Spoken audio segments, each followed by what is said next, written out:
Good morning students. आज हम करते हैं mechanism of enzyme actions. Enzymes हमारी बॉडी में काम कैसे करते हैं, ठीक है। मैकेनिज्म कहते हैं काम करने का तरीका एंजाइम्स का। तो ये कुछ मतलब साइंटिस्ट हैं जिन्होंने अपनी स्टडी के बेसिस पे कुछ थीसिस दिए हैं। तो माइकलस मेंटन है, माइकलस मेंटन एक साइंटिस्ट का नाम था, उनकी हाइपोथेसिस है। उन्होंने जो भी अपना स्टडी रिसर्च करा तो उसके बेसिस पे उन्होंने कुछ एंजाइम के एक्शन के बारे में डिटेल करा है। तो उनके अकॉर्डिंग क्या था कि enzyme combine with a substrate to form an unstable complex. क्या करते हैं एंजाइम्स, एक सबस्ट्रेट के साथ एक मॉलिक्यूल के साथ ऐड होते हैं और क्या करते हैं एक अनस्टेबल कॉम्प्लेक्स फॉर्म करते हैं, ना टूटने वाला ऐसा कॉम्प्लेक्स बनाते हैं, ठीक है। Which then break down to form an unstable complex which then break down to give product and release enzyme. देखो एंजाइम का जो एक्शन होता है ना वो रिवर्सिबल एक्शन होता है। रिवर्सिबल मतलब कि अगर एंजाइम प्लस सबस्ट्रेट को हम कंबाइन करेंगे तो एंजाइम और सबस्ट्रेट कॉम्प्लेक्स मिलेगा। फिर हम जब ये जो सबस्ट्रेट फॉर्म हुआ अगर हम इसको दोबारा से गर्म करेंगे तो गर्म करने के बाद हमें एंजाइम्स प्लस प्रोडक्ट मिल जाएगा। तो ये इस तरीके से एंजाइम काम करते हैं। क्या करते हैं एंजाइम प्लस सबस्ट्रेट को अगर एक साथ कंबाइंड होता है, एंजाइम किसी सबस्ट्रेट के साथ बाइंड करता है, बाइंड करके एंजाइम और सबस्ट्रेट देता है जो कि अनब्रेकेबल होता है, लेकिन ये इरिवर्सिबल रिएक्शन होती है। अगर इसको गर्म करेंगे तो वापस टूट के ये हमें एंजाइम प्लस प्रोडक्ट दे देता है। When enzyme concentration is constant, the velocity of enzyme action is increased as concentration of substrate is a hyperbolic manner। ये होता कब है जब हमारे जिस भी सबस्ट्रेट के साथ हम अपने एंजाइम को मिक्स कर रहे हैं तो जो हमारा एंजाइम का जो कंसंट्रेशन है, जो एंजाइम की मात्रा है वो कांस्टेंट होनी चाहिए। मतलब ऐसा नहीं है कि हम धीरे धीरे बढ़ाते जा रहे हैं, ऐसा नहीं। जितनी हमें डालनी है हमने एक बार ऐड करी, ऐड करने के बाद उसको कांस्टेंट कर दिया तो फिर क्या होता है कि जो वेलोसिटी एंजाइम एक्शन की वो बढ़ने लगती है और क्या होता है एंजाइम प्लस सबस्ट्रेट कांस्टेंट बढ़ जाता है। देखो यहाँ पे ये एक इसने ग्राफ के थ्रू समझा है, ये है हमारी वेलोसिटी और ये है हमारा सबस्ट्रेट, ठीक है। तो ये हाइपरबोलिक मैनर में हमारा ग्राफ फॉर्म हो रहा है।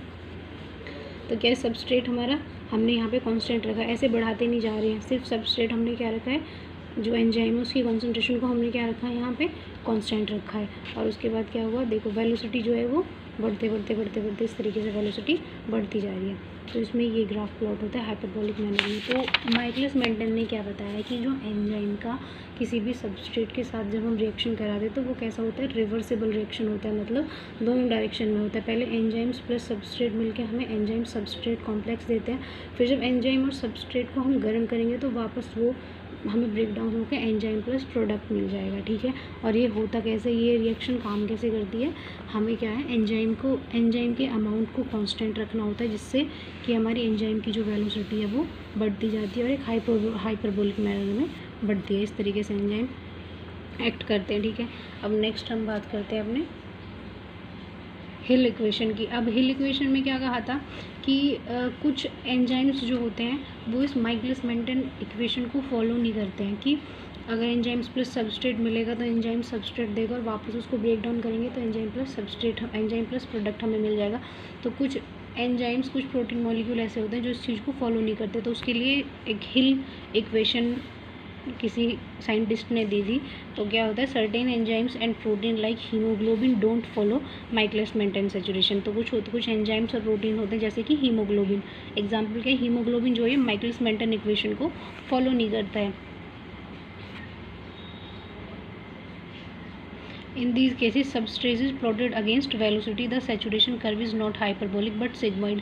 क्या होता है कि इसमें जो होता है इसमें जैसे सबस्ट्रेट जो होता है वो हमारे वेलोसिटी के अगेंस्ट काम नहीं करता है। मतलब कि जो एंजाइम्स की जो अगर हम एंजाइम की अमाउंट को कॉन्सेंट्रेट रखें तो उसकी जो वेलोसिटी है वो बढ़ती नहीं जाएगी, ये चीज़ यहाँ पे आके फेल हो जाती है। तो इसमें कर्व हाइपरबोलिक ना के सिग्मोइड आता है। क्या होता है कि पहले हम अपना क्या है एंजाइम की मात्रा थोड़ी करके बढ़ाएंगे, फिर तब उसकी वेलोसिटी बढ़ेगी, ठीक है।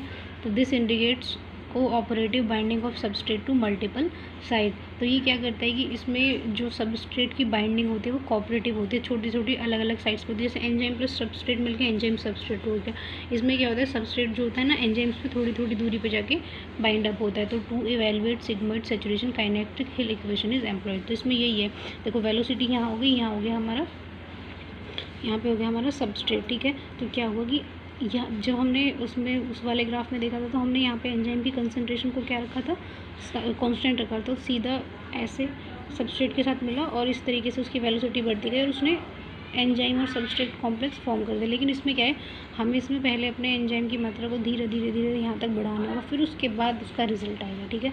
तो this is all about mechanism of action of enzyme, ठीक है।